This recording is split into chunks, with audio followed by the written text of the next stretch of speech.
Hi, guys. Thanks for stopping by. I am going to share with you just a very short story today about my maternal great, great, great, great, great, great grandparents. That's six great grandparents. This is Joseph Marks and Mary Church. And one things I found interesting is this is where one of the lines end. We don't have any information on Mary Church's parents. And so I'm going to probably take that on as a challenge to see if I can find out any more, to find out who my seventh great grandparents were, the parents of Mary Church. So we're going to go back to Springfield, Massachusetts. And if you remember, several weeks ago, we talked about William Pynchon, who founded Springfield, Massachusetts. Well, Joseph Marks was actually growing up in the Springfield area. And as a young man, he met a lovely young lady by the name of Mary Church, and they got married. And we're talking back here in the 1600s. And by trade, Joseph was actually a soldier.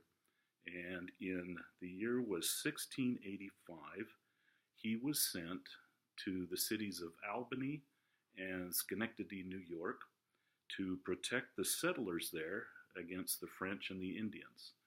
And during a skirmish that took place up there in the Albany, Schenectady area, he was taken prisoner and was taken to Canada, where he spent 3 years in prison before, as the story goes, he was able to escape.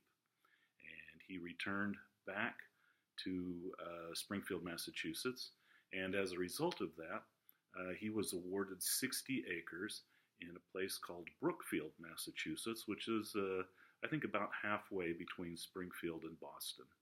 And then a little bit later on, he was granted another 180 acres, which he was given for his service. And so he spent a lot of his time in the Brookfield area. And this is where the story begins. And they basically lived in fortified homes, a group of them together, which was called a garrison.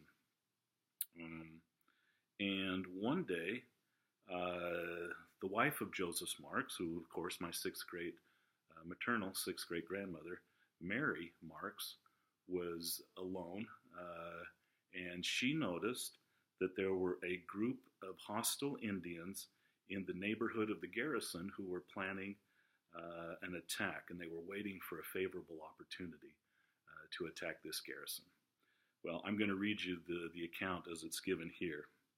Mary immediately put on her husband's wig, his great coat, and taking his gun, went to the top of the fortification and marched backwards and forwards, vociferating like a vigilant sentinel, "All's well, all's well."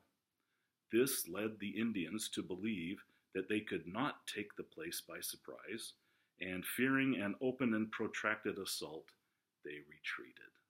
And so in her efforts to confuse and